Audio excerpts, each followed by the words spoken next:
Donald Trump speaking to his supporters in Florida yesterday and betting on a big victory in the Sunshine State come November.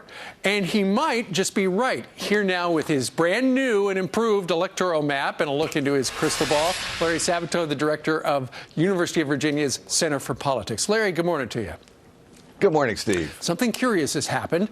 While it looked a few weeks ago like Hillary Clinton was just marching toward the White House, suddenly Donald Trump is getting much more popular in some states that were kind of going her way. Yes, that's especially true in Ohio and Iowa, which we've now leaned to Trump. Iowa seems pretty certain. Ohio is close, but clearly Trump has gone up and Clinton has declined. And then there are some others that are now so close they have to be called toss-ups. That would include Florida as well as North Carolina and Nevada. Okay, so the new and improved map is more competitive. Okay, so what's going let's go ahead and put up your electoral map as well. So what is, and we kind of know what that is, the red is solidly for Trump, the blue is solidly for Clinton, and then the various shades of those colors.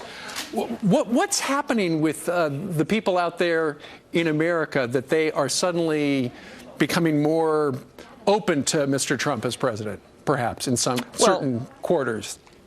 There are two ways to look at it, Steve. One is what's happened to Hillary Clinton.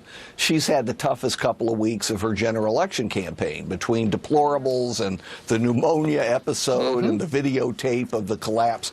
I think that shocked a lot of people, and it caused them to step back, some moving into undecided, maybe others looking for other candidates. Sure.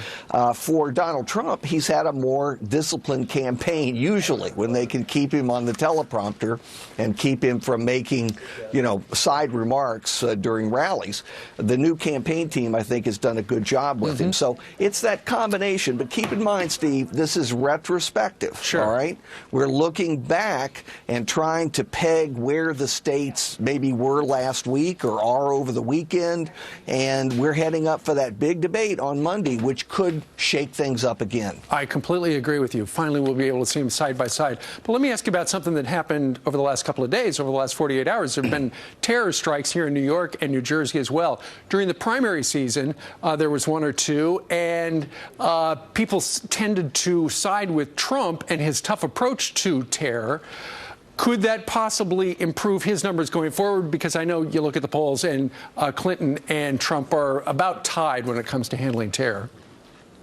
Yeah, look, it could, because you're absolutely right. During the primaries, it helped Trump because Trump doesn't use diplomatic language. He comes right out and says, we're going to get tough, and then people can interpret that as they wish. When people are angry about terrorist acts, they're likely to turn to a candidate who shares their anger. It doesn't use a diplomatic two-step. Well, that's a good way to put it. All right, Larry Sabato joining us from the University of Virginia. 10 minutes, he'll be teaching Poli-Sci 101 in that building behind him, so we've got to dismiss him right now. Larry, thank you very much. Yeah. Thank you very much, Steve. Appreciate it. Always a pleasure.